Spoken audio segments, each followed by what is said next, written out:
Hello friends, so welcome back to my YouTube channel science India day के इस episode में मैं आपका स्वागत करना चाहता हूं। आज के वीडियो में हम बात करेंगे मिशन चंद्रयान 3 के बारे में। यह मिशन इतना जरूरी क्यों है, इस मिशन से इंडिया को कितना फायदा होगा। बहुत सारे लोगों के मन में एक सवाल रहता है कि आखिर हम इतना खर्च कर चांद पर जाते हैं तो इसका कुछ फायदा होता है या नहीं। साथ ही साथ हम चंद्रयान के सभी मिशनों के बारे में जानने की कोशिश करेंगे, तो ये वीडियो लास्ट तक जरूर देखें। चंद्रयान 1 लॉन्च से रिलेटेड जितने भी डाउट हैं आपके सभी क्लियर हो जाएंगे। सबसे पहले हम समझेंगे कि चंद्रयान 1 के बारे में जान लेते हैं। चंद्रयान 1 की बात कर लिया तो इसे लॉन्च किया गया था 22 अक्टूबर 2008 से। इसे श्रीहरिकोटा से लॉन्च किया गया था, यानी कि सतीश धवन स्पेस सेंटर से इसे लॉन्च किया गया था। जब कभी आपने देखा होगा कि रॉकेट को लॉन्च किया जाता है तो समुद्र के पास वाला एरिया सेलेक्ट करते हैं, क्योंकि अगर कोई गलती होती है या रॉकेट फेल होता है तो उसे समुद्र में गिराया जा सकता है। अब हम समझते हैं कि चंद्रयान 1 का जो मिशन था वो क्या था। मून के ऑर्बिट की तरफ चक्कर लगाना और उसके बारे में ज्यादा से ज्यादा जानकारी कलेक्ट करना और वो पृथ्वी पर कह सकते हैं भेजना। तो यह पूरी तरीके से कह सकते हैं सफल रहा। इसके जरिए हमने पता किया कि जो चांद पर है वह पानी की मात्रा पाई गई है। साथ ही साथ इसके बात कर लिया तो इसे इसरो के PSLV XC-11 से इसे लॉन्च किया गया था, जो कि कह सकते हैं भारत का एक भरोसेमंद रॉकेट है।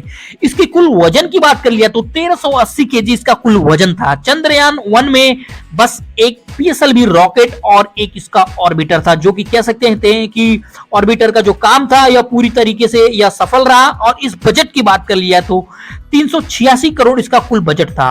अब हम जान लेते हैं चंद्रयान 2 के बारे में। या पहले हम जानते हैं कि चंद्रयान 2 का जो मकसद था वह क्या था।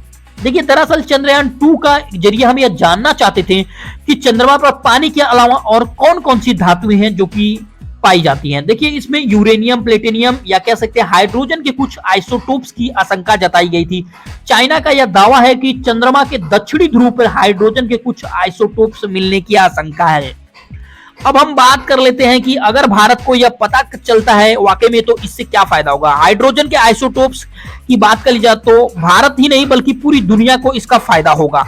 आपकी जानकारी के लिए बता देना चाहता हूं कि इस आइसोटोप्स के जरिए बहुत सारी बिजली बनाई जा सकती है। अगर 1 केजी मात्र आइसोटोप्स की बात कर ली जाए तो इसे इतनी बिजली बनाई जा सकती है कि दिल्ली जैसे स्टेट को कह सकते हैं 1 साल तक पूरा सप्लाई दी जा सकती है। इसलिए भारत चंद्रमा पर जाने की लगातार कोशिश कर रहा है। अब हम जानते हैं चंद्रयान 2 कैसे फेल हुआ था। चंद्रयान 2 की बात कर ली जाए तो यह कह सकते हैं चंद्रमा के दक्षिणी ध्रुव पर जाने वाला यह पहला मिशन था। इस मिशन में मुख्यतः 3 बहुत ही इंपॉर्टेंट पार्ट थे। पहला पार्ट रॉकेट। जैसा कि आप जानते हैं कि रॉकेट का काम होता है लैंडर और ऑर्बिटर को उसकी कक्षा तक पहुंचाना, जो कि यह बखूबी तरीके से कर लिया था। दूसरा महत्वपूर्ण पार्ट था ऑर्बिटर। ऑर्बिटर का काम होता है चंद्रमा के चारों तरफ घूमना और उसकी जानकारी पृथ्वी तक भेजना, क्योंकि अगर आप डायरेक्ट मून से अर्थ पर किसी चीज को कम्युनिकेट करना चाहते हैं तो आप नहीं कर सकते हैं, यह दूरी बहुत ही ज्यादा है। इसलिए हमें एक ऑर्बिटर की जरूरत पड़ती है जिसके जरिए हम चंद्रमा से कम्युनिकेट करके पृथ्वी पर आसानी से कम्युनिकेट किया जा सकता है। चांद पर उतरते ही लैंडर को संपर्क बनाना होता है तो इसकी ही मदद ली जाती है। अब तीसरे पार्ट्स के बारे में आते हैं। कहा जाता है कि ये वही पार्ट था जो कि कह सकते हैं चंद्रयान 2 के दौरान फेल हुआ था, जिसका नाम लैंडर है।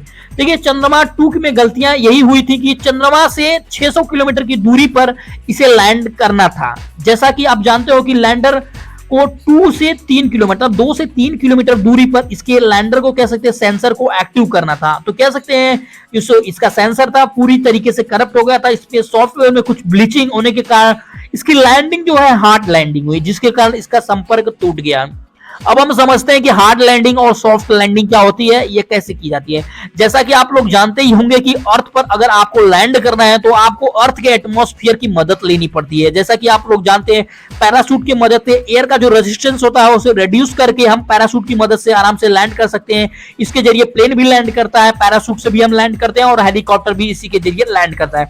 पर चंद्रमा की बात कर लिया तो वहां पर कोई भी एटमॉस्फेयर नहीं है, तो लैंडिंग उस तरीके से नहीं की जा सकती। इसका एक ही सोल्यूशन निकाला जा सकता है कि हम एक थ्रस्टर की मदद से स्पीड को रिटार्ड करें, यानी कि स्लो डाउन करें। तो हमने इसे 2 मीटर पर सेकेंड लैंडिंग का स्पीड रखा था ताकि यह सॉफ्ट लैंडिंग की जा सके। अब हम लोग ने स्पीड को और भी ज्यादा स्लो डाउन कर दिया है। चंद्रयान 3 में यह 3 मीटर पर सेकेंड है, यानी कि कह सकते हैं लैंडिंग बहुत ही आहिस्ता से होगी, जिसे सॉफ्ट लैंडिंग कहा जाता है। अब हम चंद्रयान 3 के बारे में। जैसा कि मैंने आपको पहले भी बताया है चंद्रयान 2 के बारे में, तो इसी तरह से इसे भी लॉन्च किया गया है। लेकिन चंद्रयान 3 से एक सवाल हमेशा उठता है कि आखिर रसिया और अमेरिका 4 दिन में चंद्रमा पर पहुंच जाते हैं, तो भारत को 42 डे कैसे लगते हैं?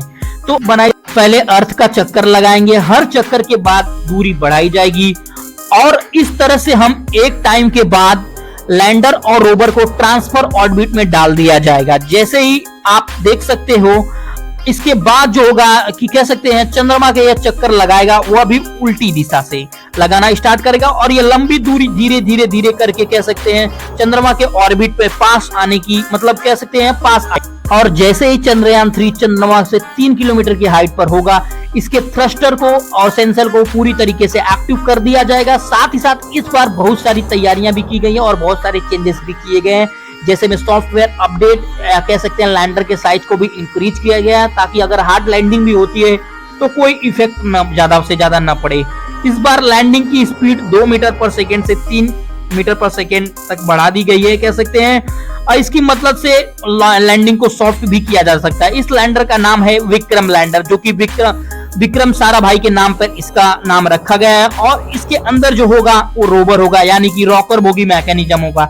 ये एक ऐसा मैकेनिज्म है कि यह किसी भी इनरेगुलर सरफेस पर चल सकता है, जिसके पास 6 व्हील होते हैं जो कि इसे विषम परिस्थितियों में निकलने के लिए कह सकते हैं कि यह सहारा देते हैं। कि रोवर से क्या क्या पता किया जाएगा, रोवर से मून के सॉइल यानी कि सॉइल के बारे में जानकारी कलेक्ट की जाएगी कि इसमें कौन कौन से तत्व हैं, कौन कौन सी धातुएं पाई जाती हैं। चांद में चांद की थर्मल कंडक्टिविटी के बारे में, या भूकंप चांद पे कब आता है, कह सकते हैं ये सब चीजों के बारे में स्टडी की जाएगी।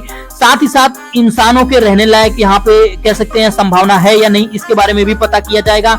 सभी टेस्टिंग के जरिए यह पता किया जाएगा। जैसा कि आपको पता ही होगा कि चंद्रयान मिशन का कुल जो बजट है 650 करोड़ का है, तो इतना कम बजट में कोई कह सकते हैं पिक्चर भी हॉलीवुड की नहीं रिलीज होती है। तो ऐसा कह सकते हैं कि हमारे जो इसरो के वैज्ञानिक हैं, ये कह सकते हैं या इनके तरह कह सकते हैं इनसे ही संभव हुआ है और ये कह सकते हैं